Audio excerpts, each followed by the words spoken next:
Yo, what's good, y'all? Welcome back to another reaction video. Feels so great to say that. Yes, sir, we are back with the reaction videos.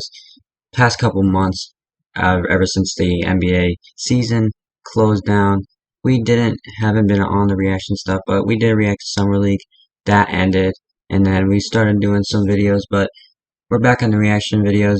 You should expect the reaction videos to slowly come back as we have reached like the midpoint of the NBA offseason. So we have a video by Jimmy High Roller, 10 insane facts about the NBA that may just blow your mind. I love these types of videos. He always just digs in NBA history, finds a lot of insane facts. So we got 10 of them today. Hopefully this will blow our minds, something I don't know yet.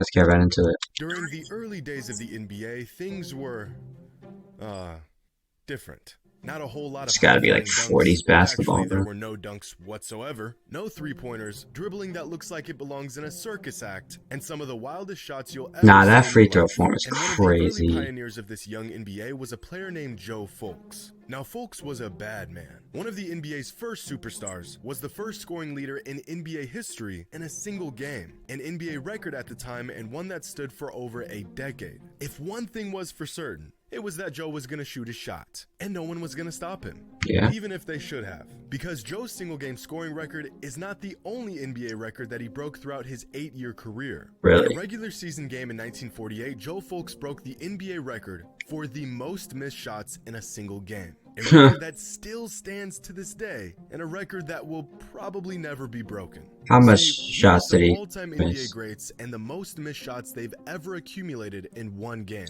Only a few greats have missed less than 20 shots in a single game. Steph had a game where he missed 21 shots, LeBron has missed 23 shots in a game, Michael Jordan has missed 27 shots in a single game, Kobe crossed the 30 threshold once in his entire career, and Wilt Chamberlain topped 37 every for all-time Wilt? great with a whopping 37 Damn. missed shots in one game. The hell? And then, there's Joe Fulks. Oh, In nah. 1948, missed 42 shots 42 in is a crazy. single NBA game. LeBron, Steph, and Durant have all never even attempted 42 Jesus, shots bro. in a single game in their entire career. How many did he But make? Joe was built different. 99 problems, and a field goal percentage ain't one. Because Joe also holds the 2nd, 5th, 6th, and 10th spots for the Jesus, most missed bro. shots in a single NBA game.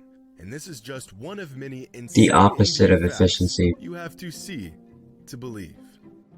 99 problems and 42 of them are not field goal Really percentage. excited to announce the sponsor of Alright, today's video. let's skip over the Opening up, sponsor. Shout BetterHelp out provides to individuals with professional thing to do. BetterHelp. Affordable measure Make of sure y'all go. performance. Maybe you're entering a new phase in your life and Alright.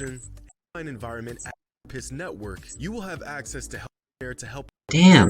BetterHelp High Roller. That's Damn, bro. BETTERHELP.com/Jimmy High Pay the Roller. bills, though. Back in 2002, Gatorade shot a commercial that featured a 39-year-old Michael Jordan going one-on-one with a younger version of himself. This commercial was first aired during Super Bowl 36 in front of millions of viewers and, to this day, remains one of the most iconic sports commercials of all time. But what people didn't realize at the time was that the athlete that played the young version of MJ was actually a 22-year-old Jamal Crawford. Oh, really? Despite entire articles being written about the commercial itself, Crawford I was didn't know never that. truly credited for his role. But in a recent interview on the Dan Patrick Show, Jamal talked about his role on set. Were you in the Gatorade commercial with Jordan? That I was. You played the. How old were you? You played the younger Jordan, the Bulls version of Jordan, and he's with the Wizards. Absolutely. I was 22, I believe, and I was the younger version. And I'm like, okay, what's the lines? He's like, no lines. Let's just talk. Let's play one-on-one. I'm like, there's no lines. Like, so I start reaching for the ball. He's like, you reach, I teach. Right? And he's kind of, I'm going off of his flow. I'm like, okay, am I playing? I'm trying to play like me. I'm trying to play, just play. After taking an extended hiatus from the game, Magic Johnson returned to the NBA in the 1995-1996 season to play didn't for know the that. Lakers one last time. His return didn't last long, and he retired for good in June of 1996. You want to know what else happened in June of 1996? The What? Lakers acquired some 17-year-old kid named Kobe Bryant. Yep. And signed superstar Shaquille O'Neal, which means NBA fans were one season away from seeing a trio of Magic, Shaq, and Kobe That would've been all cold. on the same team. A decision that would have changed the entire timeline of the NBA. Now, for younger NBA fans, it feels like LeBron has been around since pretty much the dawn of time. In Facts. fact, for a lot of fans of the NBA, they've never seen a league without LeBron James. And that's because True. LeBron has been in the NBA for longer than he hasn't been in the NBA. I know, that sounds a bit weird, so What? let me explain. LeBron was 18 years You and veteran. 303 days old when he was drafted into the NBA. And as of today, LeBron has been in the NBA for 19 19 years. years and 48 days. LeBron has been in the NBA for the majority of his life, and the majority of most of our Just lives. over half of his But life. he still has a few years to go before he reaches the ultimate NBA sage status that Vince Carter obtained a few seasons ago. By the time Vince retired, the span of his NBA career made up an 4 decades. absurd 30% of all seasons in NBA history. The man was Played in the born 90s, to nearly 2000, 1/3 2000, of the NBA's 10s and 20s. Yeah, he did. existence. And throughout his career, he faced thousands of players, including not 1, not 2, not 3, or 4, or 5, 6, 7, 8, 9, 10, 11, but Damn, bro. father-son duos in the NBA. I didn't know Yes, Jeremy you heard Grant that had a dad in correctly. the NBA. Vince Carter was I see in the NBA resemblance for looking at it. so long that he played the father and the son of 12 different NBA families. That's crazy. Now, if you had to guess which player Vince has a the legend. highest offensive rating in NBA history, who would you guess? Jordan, LeBron, Steph, maybe Shaq or Kareem? Offensive maybe even rating? throw in a wild card guess like Jokic or Giannis. Well, it really doesn't matter, because I can guarantee with 100% certainty your guess is wrong. No offense, it's just that the current record holder Who is it? literally the last guy you would expect, because the all-time leader for offensive rating is Rudy Gobert. Rudy The hell? Gobert. Offensive rating, y'all. LeBron is 43rd all-time at 116. Steph, Durant, and MJ are all very close with career offensive ratings of about 117. And Rudy Gobert, the offensive juggernaut, tops every player in NBA history with an offensive rating Damn. of 127.4. Some Bro. advanced stats are really good. Not quite sure if this is one of them.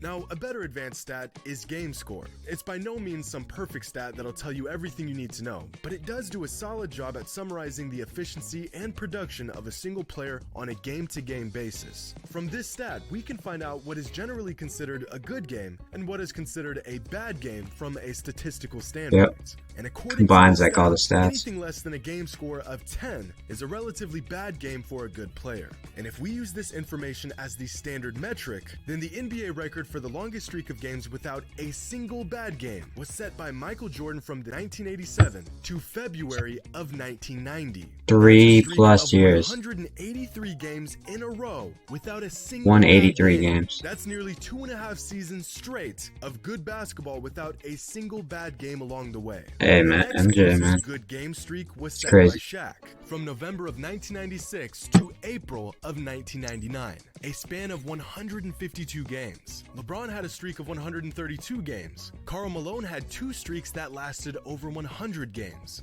And to be honest, I don't see this record getting broken anytime soon, since the longest Yeah, that's active crazy. streaks of good games in the NBA come from Nikola Jokic with 98 games, Joel Embiid with 68 games, and Giannis Antetokounmpo with 44 games. But there's a current streak of games by an active NBA player that has set an NBA record that will never, ever be broken. Really? More unattainable than Wilt's 100-point single-game record or Stockton's career assist No way. record is LeBron's streak of regular season games with double-digit scoring.